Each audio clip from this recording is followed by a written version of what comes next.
ఈ రోజే డౌన్లోడ్ చేయండి. మీ ఫేవరెట్ షోస్ చూడండి.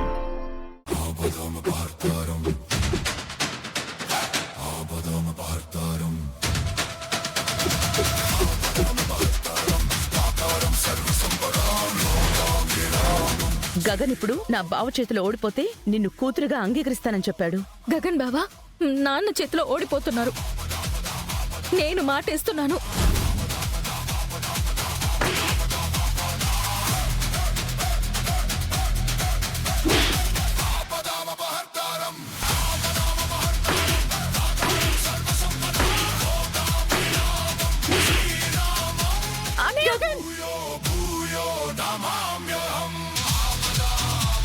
మా నాన్న చేతిలో ఓడిపోవాలి, నన్ను కూతురుగా అంగీకరిస్తానని కబురు పెట్టారు బావా.